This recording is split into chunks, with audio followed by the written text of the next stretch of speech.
policies. Further, I would like to thank our mentor, Dr. Marcin Abram, for guiding us throughout the ups and downs in the competition. And also, since we are start in the Masters at the USC in the Jan 2021, just after the COVID, it was a very great start to our Masters, and it helped us gain a lot of insights and knowledge on the world data and the RMDS lab competition. It was a very helpful competition here. Thank you once again, everyone. It was a pleasure being a part of this competition. Thank you. Thank you and congratulations. All right, and last but not least, our first place team. Insight Finders. All right, I'll let you guys take it away. And again, congratulations on first place. Thank you, Christy. First of all, on behalf of my team, I'd like to thank RMDS Lab for hosting this competition. We are very grateful for the opportunity to compete. Very glad for the framework and the training materials RMDS Lab and World Data AI provided, and very humbled to have won. We're all honestly still a bit in disbelief at winning. After submitting, we looked through some of the other submissions. It's obvious it was close. So thank you. This is a big honor. Next, I want to thank my teammates because they do deserve all the credit here. All four of us attend class at Oklahoma State University's master's program in business analytics and data science. And this was one of several competitions recommended by Dr. Gautam Chakraborty. The faculty have a hard policy on not providing any direct help or insight whenever somebody's engaged in a competition, but they do seek out competitions such as these. They point us towards them, and they provide an environment conducive to finding teammates. And each competition is a valuable experience and a chance to integrate everything we've learned. So we're encouraged to do this as much as possible. The hardest part is finding that courage to enter that first competition. After that, it's a lot less intimidating, and it builds up that confidence over time.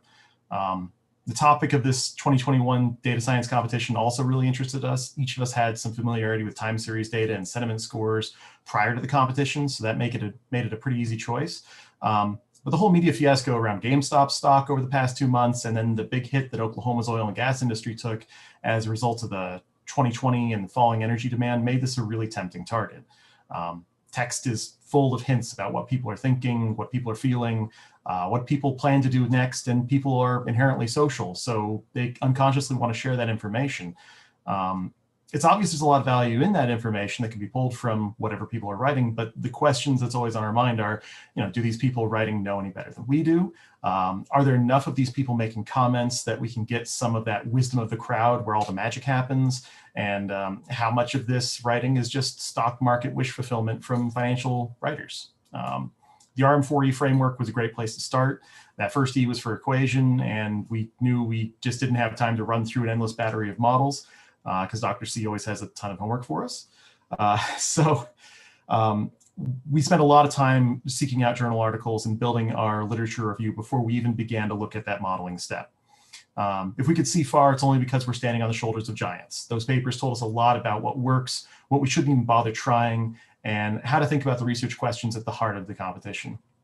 I think every single person here has experienced that urge to throw literally every piece of available data into the model in the hope of some kind of alchemy. What we learned after a week of experimentation and solid reading was, to make sure we focus in on the theory and focus on those essentials, right? Isolating the stock prices, isolating the sentiment scores, and searching for the direct effects of those scores on price forecasts. If there's some wisdom hiding in the sentiment scores extracted from the financial news, we should be able to see it by running those models side by side and zeroing in on the effect. It also helped us to reframe how we thought about financial news in general. And as it turns out, people don't really look at financial news more than 3 months out. And they certainly don't look at it when they're making decisions about stock moves. That, anything that's too old is simply out of sight and out of mind. So we knew that we had to, if we wanted to see an effect from those news sentiments, we had to keep our memory in the short term as well. And ultimately, predicting stocks is tricky. And I promise if we could all do it perfectly, we'd all be wealthy and retired. But after this competition, we're definitely confident that we understand this sort of forecasting far better than we did a month ago. And we feel like we've found some real insight into how and when it's appropriate to use those financial news sentiment scores to maximize model performance. If I go on any longer, I'm just going to recap the whole technical paper. So thank you all again. Thank you, RMDS Lab and World Data AI.